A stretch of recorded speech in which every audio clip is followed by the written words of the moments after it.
Amis de TV Auxois, soyez les bienvenus à notre studio de Bligny pour ce 123e journal télévisé, le second d'un printemps à l'humeur variable, comme vous l'avez sûrement constaté. Mais comme l'a écrit le poète Fernando Pessoa, un jour de pluie est aussi beau qu'un jour de soleil. Ils existent tous les deux, chacun à sa façon. C'est d'ailleurs de météo que nous allons parler pour le premier sujet de notre sommaire, puisque nous sommes allés à la rencontre d'un jeune comarinois qui perce mieux que personne les secrets des nuages. Et pour se réchauffer, quoi de mieux qu'une grillade au feu de bois? Enquête sur l'un de nos restaurants locaux qui, après avoir traversé des périodes d'instabilité, retrouve enfin accalmie et ciel bleu. En patois bourguignon, lorsque l'on évoque la rabasse, c'est la pluie. La beurrée, c'est orageux. Et une lagueux, c'est l'ondée. On y perd son latin à la comédie du Bochot. Nos reporters se sont lancés sur les traces de l'ours, à travers la légende d'un village fortifié qui brave les tempêtes depuis près de 900 ans, Châteauneuf en Auxois. Enfin, une invitation à la fête du bœuf, de quoi mettre un peu de soleil dans nos papilles, suivi par votre rubrique Vue par vous et l'agenda. Il y a des passions qui remontent à l'enfance et s'épanouissent au fil des ans pour devenir une vocation au service du plus grand nombre. À travers son site de météorologie locale, Thibaut diffuse quotidiennement depuis Commarin des prévisions d'une grande exactitude qui séduisent déjà plus de 10 000 abonnés. Un petit cours de géographie nous rappelle que la Côte d'Or bénéficie d'un climat océanique à tendance semi-continentale, ce qui implique des pluies fréquentes et un temps changeant, associé à une amplitude thermique mensuelle parmi les plus élevées de France. Autrement dit, il peut faire chaud, froid, neigeux, pluvieux, ensoleillé, de quoi faire perdre la tête aux météorologues amateurs. Heureusement, certains ont la tête bien posée sur les épaules, et cela nous est fort utile lorsque le temps dicte notre façon de travailler ou de farnienter. Pour notre territoire, Thibaut Massia est notre radar météo, celui qui va nous annoncer s'il faut sortir ombrelle ou parapluie. Cette passion, elle est venue depuis l'enfance. Sur le village, on avait subi un très gros orage qui avait fait beaucoup de dégâts. Et en fait, ça a été un peu le déclic de la passion. J'ai tout de suite voulu commencer à savoir comment ces phénomènes pouvaient se former, qu'est-ce qui en était à l'origine. Et c'est là que j'ai commencé un petit peu à lire des livres, à regarder sur les forums internet, etc. Et c'est comme ça que la passion est née, voilà, depuis l'enfance, depuis un peu plus d'une dizaine d'années maintenant. Moi, il faut savoir personnellement que je n'ai pas de formation en fait, officielle en météo. J'ai pas fait de formation de Météo France ou quoi que ce soit. Moi, toutes les formations que j'ai en niveau météo, en fait, j'ai tout appris par moi-même. Je suis autodidacte, j'ai tout appris par les livres, par internet, etc. Mais je ne suis pas professionnel par contre. Voilà, je suis simplement météorologue amateur, on va dire. Donc on a tout d'abord déjà nos modèles météo qui sont disponibles là sur les ordinateurs via internet. Mais moi également, j'ai voulu donc aller un peu plus loin et donc installer une station météo semi-professionnelle dans mon jardin. Vous avez l'anémomètre avec la girouette, donc qui va servir à mesurer la vitesse du vent et la direction du vent. Et ensuite, par ici, donc le plus gros bloc, vous allez avoir le pluviomètre ici, donc qui va mesurer l'intensité de la pluie et la quantité de pluie qui est tombée. Ensuite, en dessous, vous allez avoir tout ce qui est la mesure de la température et de l'humidité. Et enfin, on a également des petits capteurs un petit peu moins connus qui s'appellent pyranomètres, qui eux vont pouvoir relever l'intensité du soleil et également le rayonnement solaire à l'heure. Les prévisions météorologiques de Thibaut sont devenues une référence pour la région. Son site, créé en 2021 à Commarin, dépasse les 10 000 abonnés. Son ambition n'est pas de concurrencer Météo France, car son site, Météo Côte d'Or, repose exclusivement sur de la précision locale. Mais Thibaut veut aller plus loin encore, en incitant les communes à installer des stations météo comme la sienne, pouvant aider les particuliers lors d'événements violents, à attester de leur puissance et de leurs impacts aux assurances, mais aussi les agriculteurs et tous ceux qui travaillent en extérieur. Et la météorologie dans son ensemble, la précision des prévisions dépendant du nombre de stations réparties dans le monde. TV Auxois part à la découverte des restaurants emblématiques de notre région. Une série que nous vous proposons tout au long de l'année. Première pause gourmande dans une enseigne bourguignonne née il y a plus de 60 ans, qui a su conquérir l'Hexagone avant de traverser des années difficiles. Sur les 300 restaurants, il n'en reste plus que 75, dont celui de Pouilly, qui renoue avec la tradition et séduit toutes les générations. C'est d'abord une cheminée posée sur un toit en chaume qui se voit de loin, et une drôle de hutte tout en rondeur, devenue depuis près de 65 ans le symbole d'une restauration atypique. Son nom sent bon le terroir, comme une invitation à un retour aux sources. Le restaurant Courte Paille a une histoire bourguignonne, commencé en 1961 à Rouvray, idéalement situé sur la Nationale 6. Pour le voyageur, c'est déjà un avant-goût des vacances. Derrière cette idée géniale, le Morvandiau Jean Loisier. Un restaurant où les clients sont servis rapidement, pas de cuisine ou presque, les viandes sont grillées sous les yeux de tous. Le succès est au rendez-vous et très vite, les restaurants Courte Paille sortent de terre un peu partout en France. En 1970, ce sera celui de Pouilly-en-Auxois, idéalement situé à côté de l'autoroute des vacances. Notre clientèle est principalement la clientèle locale et également de la clientèle de passage quand les gens se partent en vacances, notamment les Parisiens qui partent en vacances l'été ou alors à la montagne, s'arrêtent à Pouilly-en-Auxois, ce qui leur permet de passer un bon moment convivial et de pouvoir manger tranquillement sur la route des vacances. Ce Courte Paille est un rescapé. Il ne reste plus que 3 en Côte d'Or, situés à Beaune, Saint-Apollinaire et Pouilly-en-Auxois. Difficile d'imaginer que dans les années fastes, il y en ait eu plus de 300 en France, 14 en Bourgogne. L'enseigne est soumise au vent de la concurrence, des années Covid, des fluctuations financières. Dès 1970, Jean Loisier cède sa chaîne au groupe Accor. Entre 2000 et 2005, elle sera reprise par le fonds Barclay, puis celui d'investissement Fondation Capital en 2011. Mais la rentabilité n'est toujours pas au rendez-vous. En 2020, le prêt garanti par l'État lui est refusé. Buffalo Grill, qui vient de racheter l'enseigne, la revend 3 ans plus tard au groupe La Boucherie, actuel propriétaire des Courte Paille. Sur les 300 Courte Paille, il ne reste plus que 75, dont seuls 3 ne sont pas franchisés, et un Courte Paille à Varsovie, le seul situé hors de nos frontières. Mais à Pouilly, l'équipe est bien décidée à prendre un nouveau cap, avec avant tout un retour aux fondamentaux, dont la salade offerte en entrée, et le plat qui lui valut ses lettres de noblesse, l'andouillette grillée. La clientèle revient. Est-ce que vous êtes un habitué de Courte Paille? Oui, tout à fait. Pourquoi? C'est sur notre chemin, on fait souvent le trajet Dijon-Autun. Voilà. Qu'est-ce qui change par rapport à un autre restaurant pour vous? C'est la simplicité et puis la qualité. C'est rapide, c'est efficace, c'est bon. Au fil des mois, la carte Courte Paille s'étoffe de plats de saison et l'enseigne n'hésite pas à faire appel à des grands chefs pour un plat, une sauce, un dessert. La signature Courte Paille, c'est le grillardin, où sont cuites les viandes au feu de bois devant les convives. Une rareté en matière de restauration qui impose une surveillance constante de la cuisson.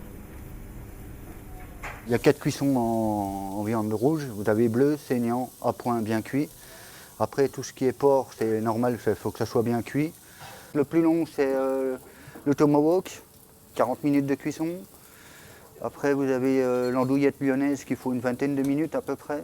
Après, c'est du temps, quoi. C'est pas la façon de faire, c'est le temps qui est long à cuire. La clientèle de Pouilly, elle vient d'où majoritairement? C'est beaucoup des petits villages autour. Et après, le reste, ça va être beaucoup de passages de l'autoroute. On a des Anglais, des Américains, des Japonais. Est-ce qu'il y en a qui sont embêtants, je dirais? Pour les Parisiens, mais ils ont un caractère assez prononcé, mais en général, tout va bien.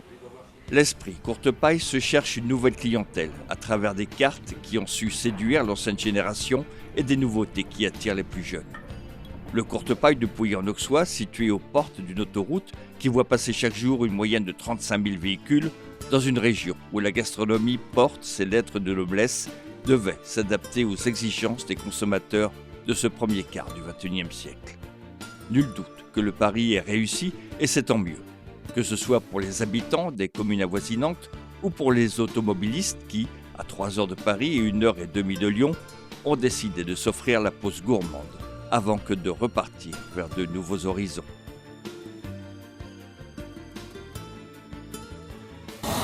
Qui fait partie des langues d'Oïl et se retrouve entre Chalon-sur-Saône au sud, le Morvan à l'ouest, Auxerre et Langres au nord. Le bourguignon morvandio est une des langues régionales de France et est parlée par près de 20 000 locuteurs. Depuis plusieurs années, la troupe du Bochot œuvre pour ne pas laisser disparaître un peu de notre âme bourguignonne. Benno Soupouy l'a ainsi accueilli fin mars pour une représentation particulièrement suivie par un public conquis et polyglotte.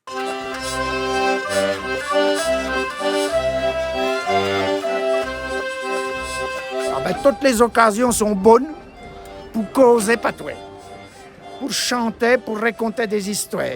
Alors tantôt, sur les comédies du Bochot, sont 2 pièces de théâtre qui ont été créées exprès en patois, en bourguignon, hein, et peu que nos ébouillants. Hein. Bonjour père.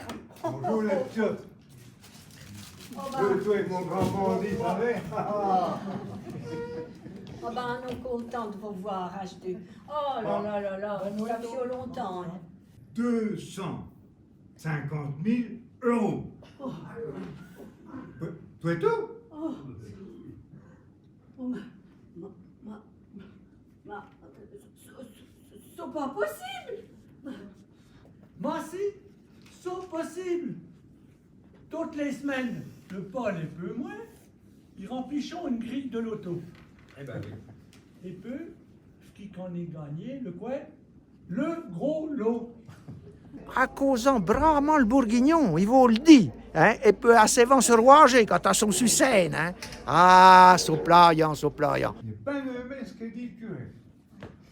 On est bravement régulier sur les qualités de l'oncle Felbé. Son courage, son grand cœur, son engagement dans les vies communales, dans les résistances, son sens du devoir.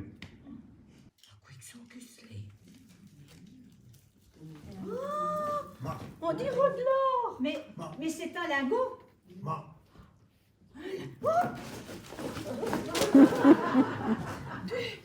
Plus. Trois. Quatre.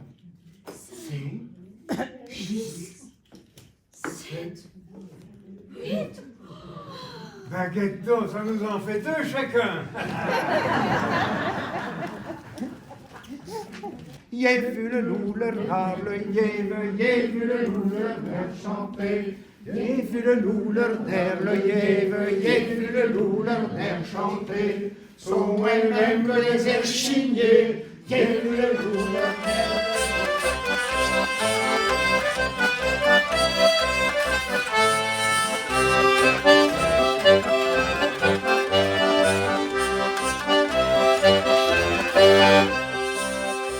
Que ce soit pour raconter des histoires, pour causer, pour danser, alors on vous étend. Chaque fois que vous viez, quand il y a quelque chose de les rébâcheries du Bochot, ou bien les chanteries du Bochot, ou bien la comédie du Bochot, on ne faut pas y louper. Et bientôt.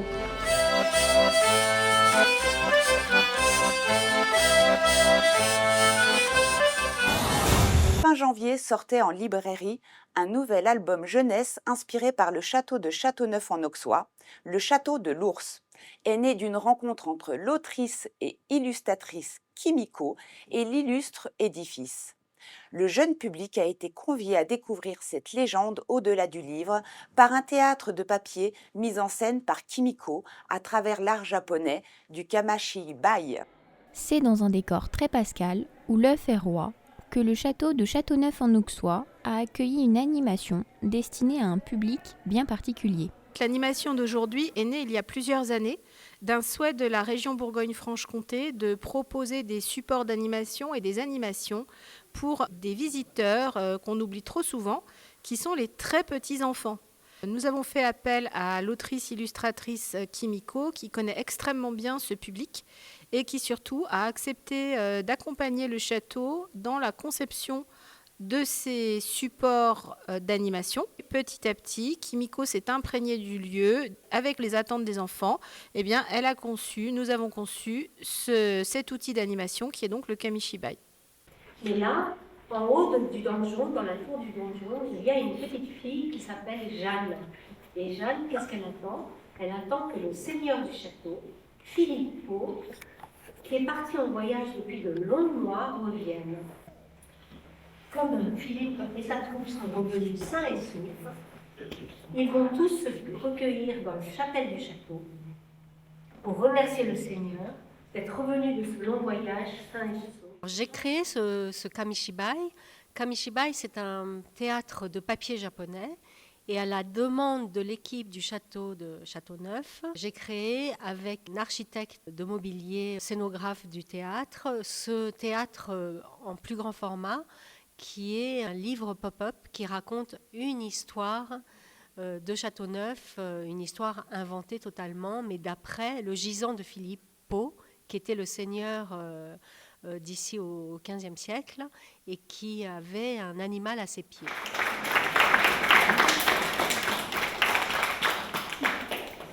Outre le Kamishibai, les jeunes et très jeunes visiteurs ont également participé à un atelier de création de boîtes pop-up, comme nous l'explique Thomas. J'ai fait une boîte où il y a un personnage et derrière il y a le château de Châteauneuf au loin et devant il y a le château de Châteauneuf de près. Et derrière, il y a un petit animal qu'on peut coller et on peut le dessiner. Ça s'appelle un pop-up. C'était trop bien. La fête du bœuf célébrait cette année ses 10 ans d'existence au pôle agricole de Créancey.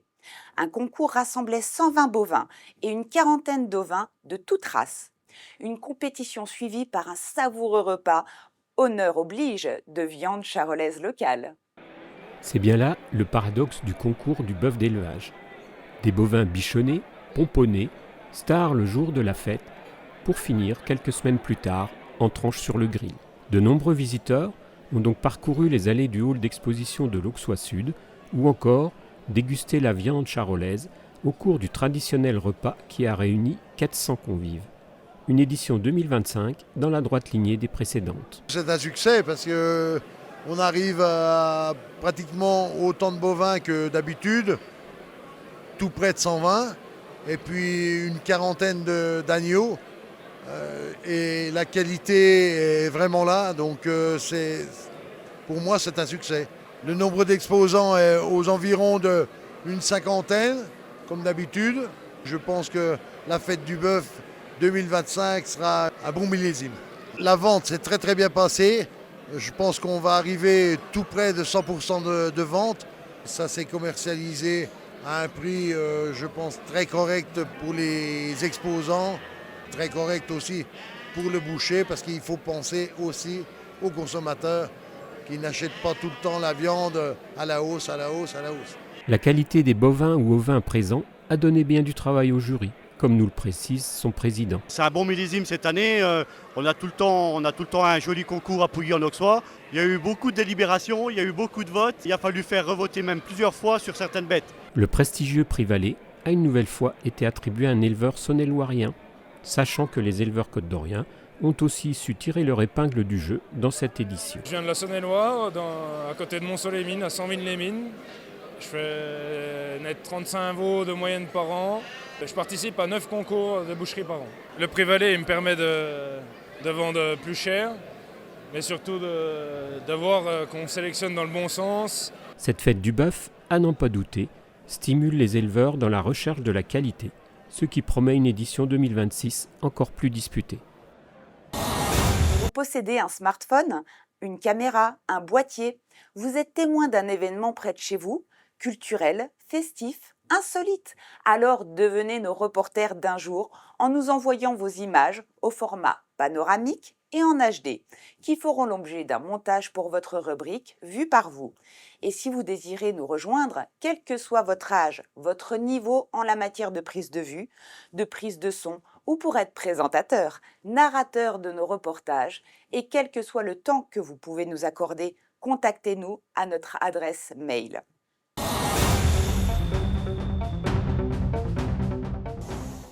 La communauté de communes de Pouilly-Bligny soutient la vie associative de notre territoire. Lors du conseil de fin avril, les délégués communautaires, sur proposition du président, ont alloué à l'unanimité 76 189 € d'aide directe à 15 associations. ajoutées aux valorisations, autrement dit les aides indirectes, estimées à 228 000 €. La communauté de communes investira donc en 2025 304 000 € en direction du tissu associatif territorial. Autre bonne nouvelle pour le secteur touristique, l'arrivée très prochaine du bateau qui remplacera la Big Boud. Il y a 80 ans, la progression des armées alliées mettait progressivement un terme à ce qui fut l'univers concentrationnaire nazi. Le retour des déportés à la liberté ne peut être dissocié de ces épisodes d'évacuation, de ces marches de la mort, ni des drames et des massacres qui les ont accompagnés. En rendant hommage à tous les déportés, en ce dernier dimanche d'avril, jour de commémoration nationale voulu par tous les survivants à leur retour, et à une période d'une singulière gravité où tout l'acquis du passé semble vaciller, nos générations qui n'ont pas connu l'horreur des camps doivent poursuivre le combat pour bâtir un monde de paix, de justice et de tolérance. En cette journée nationale du souvenir des victimes et des héros de la déportation, je voudrais que nous nous mettions à la place de ces femmes, ces enfants et ces hommes, ces civils, comme vous et moi, qui ont connu l'une des pires épreuves de toute l'histoire de l'humanité.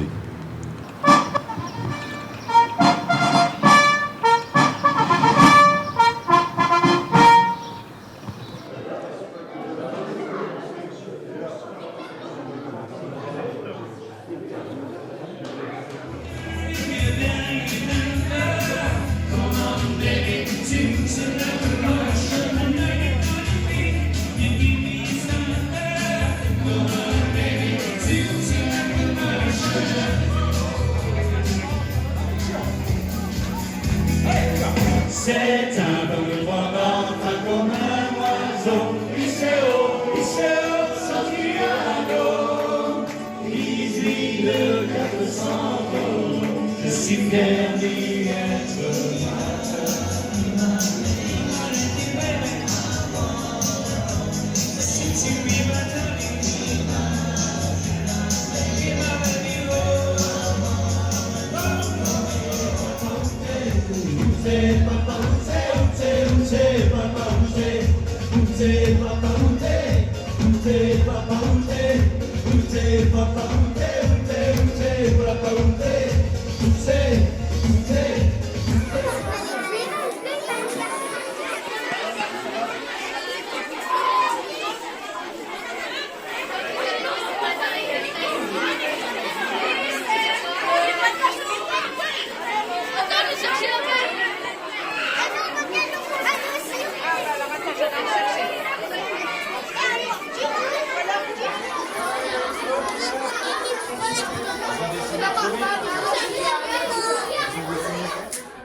Petit retour sur notre dernier TV Auxois.